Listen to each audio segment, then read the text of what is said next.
lama banget akun ini terbengkalai, so akhirnya ada tugas video YouTube, yaitu tugas sosiologi film. Jadi aku mengambil satu film, yaitu Andai Ibu Tidak Menikah dengan Ayah.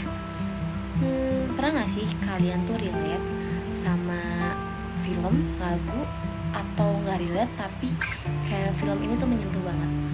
Kenapa aku memilih film ini? Karena aku melihat bahwa ternyata perempuan itu ada di ranah yang rentan antara kesetaraan terus juga tanggung jawab. So, tanpa berlama-lama, mari tonton video ini dan lihat perspektif dalam ranah sosiologi film. Bye-bye. Ibu kenapa mau nikah sama ayah? Sepasang mata di cermin,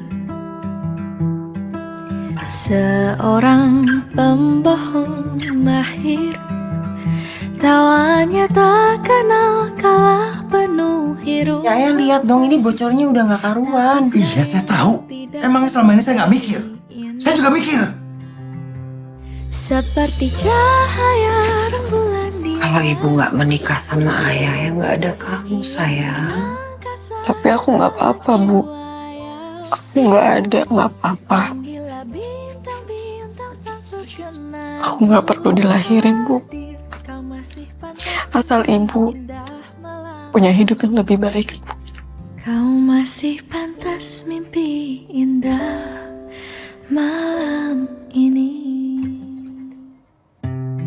Film ini menceritakan Alin, seorang mahasiswa kedokteran yang harus kembali ke rumah karena masalah biaya kuliah. Kepulangannya justru membuka kenyataan pahit yang selama ini tidak ia ketahui. Sang ibu bekerja tanpa henti demi menghidupi keluarga, sedangkan ayahnya hampir tidak pernah hadir sebagai sosok yang bertanggung jawab. Konflik semakin berkembang ketika Alin menemukan buku harian ibunya. Dari sanalah ia mengetahui bahwa ibunya pernah memiliki mimpi besar dan kisah cinta yang harus dikorbankan demi sebuah pernikahan yang tidak benar-benar ia miliki.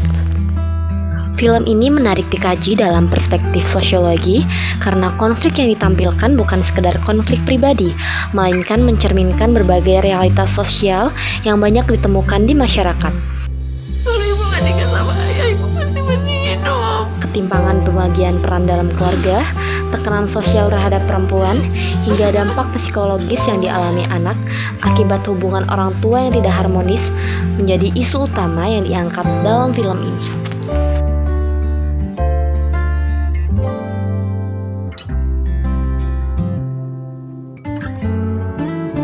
Dalam penelitian ini, saya menggunakan dua teori utama. Pertama adalah teori interaksionalisme simbolik dari George Herbert Mead. Teori ini menjelaskan bahwa manusia memberikan makna terhadap simbol-simbol yang mereka temui dalam kehidupan.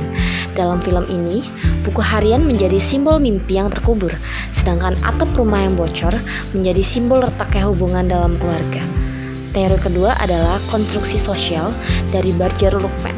Menurut teori ini, apa yang dianggap sebagai sesuatu yang wajar sebenarnya merupakan hasil konstruksi masyarakat. Film ini menunjukkan bagaimana perempuan sering dianggap harus mengorbankan dirinya demi keluarga, sementara ketidakhadiran laki-laki dalam pengasuhan seringkali dianggap sebagai hal yang biasa. Adegan pertama menunjukkan kepulangan Alin ke rumah. Di sini penonton langsung diperlihatkan kondisi keluarga yang penuh kesulitan. Wulan bekerja seorang diri demi memenuhi kebutuhan keluarga. Dari analisis framing, film mendefinisikan masalah sebagai ketimpangan pembagian peran dalam keluarga akibat tidak berjalannya fungsi ayah. Lalu adegan kedua menjadi titik balik cerita ketika Alin menemukan buku harian ibunya.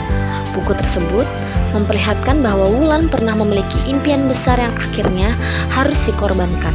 Film ini menunjukkan bahwa perempuan juga memiliki hak untuk menentukan masa depannya sendiri.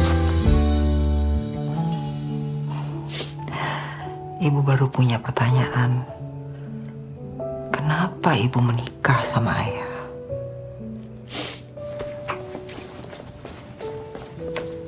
Bulan, Ya, hati-hati. tolong ambil tas bapak nak. Oh, maaf Pak, aku lagi buru-buru ya. Mari Om, Mas. Iya. Lalu, Ibu membayangkan seandainya ibu tidak menikah dengan ayahmu. Barangkali sekarang ibu sedang menikmati masa tua ibu. Setelah ibu melewati masa muda yang penuh dengan kebahagiaan. Ya, barangkali ibu menemukan hobi baru yang gak pernah ibu pikirkan. Konflik memuncak ketika Alin menyalahkan ibunya. Namun, film memperlihatkan bahwa akar masalah sebenarnya bukan hanya keputusan sang ibu, melainkan komunikasi yang selama bertahun-tahun tidak pernah dibangun dengan baik.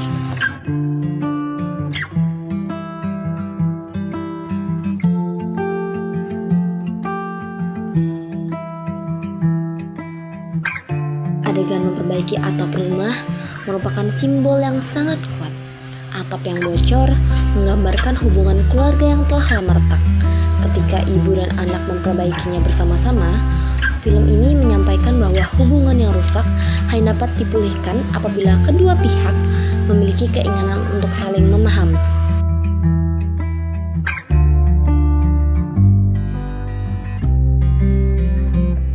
Setelah mengetahui kisah ibunya, Alin mulai mempertanyakan hubungannya dengan Irfan. Ia takut mengulangi kisah yang sama. Adegan ini menunjukkan bagaimana pengalaman keluarga dapat membentuk cara seseorang memandang cinta dan pernikahan.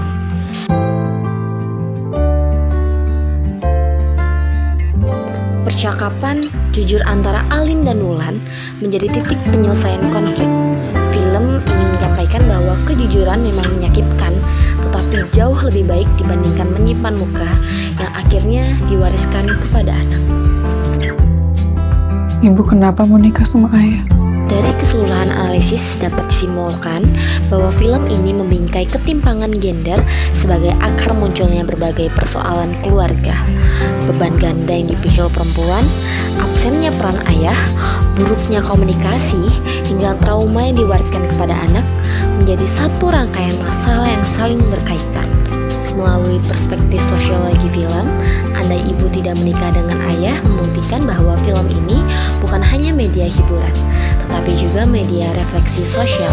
Film ini mengajak kita memahami pentingnya kesetaraan peran dalam keluarga, komunikasi yang terbuka, serta keberanian untuk memutuskan rantai trauma agar tidak terus diwariskan kepada generasi berikutnya.